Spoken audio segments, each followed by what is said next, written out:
My teacher told me a story one time of a man who was walking with his son in the park. And they're walking together, and his son looked at a crow in a tree. And he said, "Baba, what's that?" It's like a 2-year-old kid. Baba said, "It's a crow." And he said, "Baba, what's that?" And he said, "It's a crow." "Oh, okay."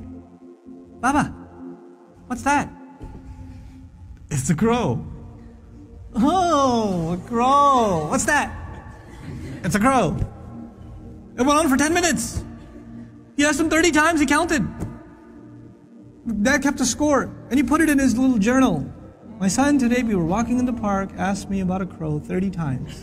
It was the cutest thing in the world." 30 years go by. The son is not 2, the son is 32. Father calls him, "Son, can I come over?" "Dad, it's not a good time right now." "Son, just bear with me. I just need like 10 to 15 minutes. That's all I need. Just go for a drive. I need to talk to you about something." Whatever. You know what? Okay, fine. So he comes over, gets in the car, they go over, drive over to a park. "What's this about, Dad? Can you tell me quickly? I got things to do." "Just take a walk with me, son. It's okay." You take a walk. You see a crow in a tree. The dad says, "Son, what's that?" "Seriously, Father? It's a crow." "Oh, son, what's that?" "Is this a game?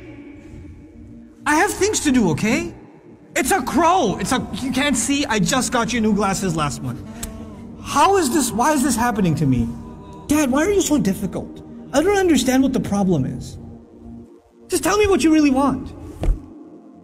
I'm busy, okay?" The dad pulls out his journal. He says, "Son, this is something that happened 30 years ago. We were walking down this park. You saw a crow. And you asked me 30 times. And I gave you a smile every time. You couldn't handle twice. What are we giving our parents?" I'm not even bringing Allah into the picture. The fact that Allah mentioned Himself and then mentioned His parents is, you think about that. What have they done for us and what have we done for them? What have we done for them?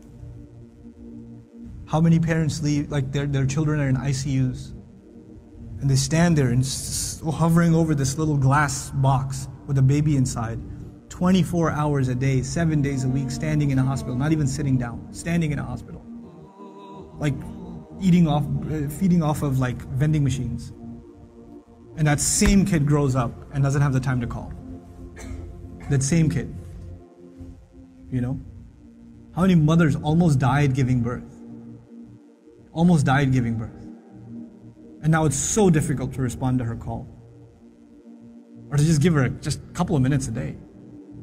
Just let her feel a little important. You know how unfair that is, that you were the most important thing to them and they are so insignificant to you? How unfair that is? You know? They carry that pain with them every day, that I am nothing to my children. I mean nothing to them, I'm worthless to them. You know, they have no time for me. When something is worth something to you, it gets your time. Most of you at this age, you want to just get away from your parents. You just want to be with your friends. You want to be on your own. You just don't want to be with your parents. You know? That's, you develop this crooked habit now and it will only get worse over time. Our parents have very, very, very strong emotions. They're very protective of us. For them, you won't know this until you become a parent. For them, it doesn't matter when you turn 60, you're still their baby. They still remember changing your diaper. They still remember feeding you milk. They still remember burping you and cleaning up after you peed in the back seat. They still remember that. You don't remember that, they remember that. My son won't remember that. I was like, I gotta go. Then all of a sudden he stops complaining. I'm like, oh, time to roll down the windows.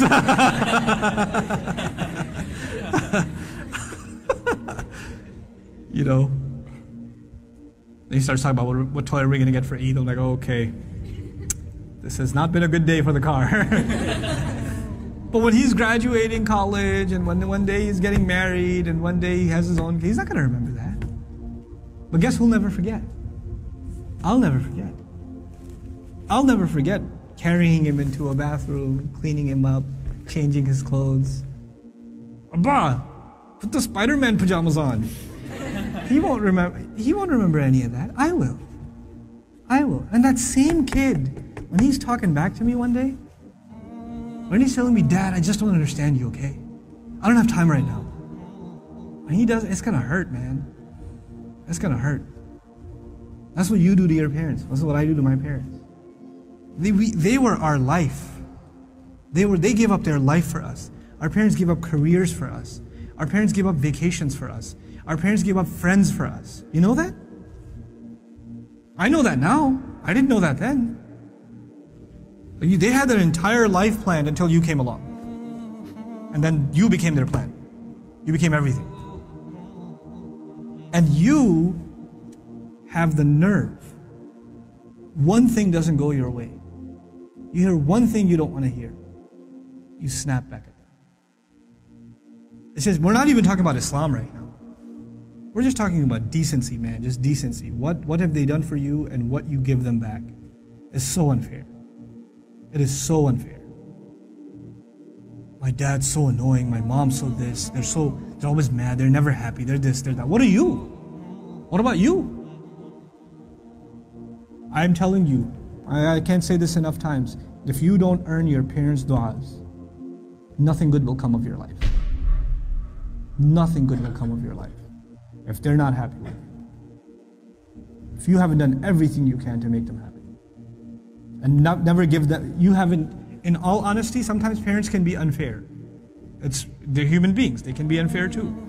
But if you have never, unless you have given them reason to be upset, if you've never given them a reason to be upset, then that's between them and Allah. But if you have given them a reason, and you have to ask yourself, it's bad.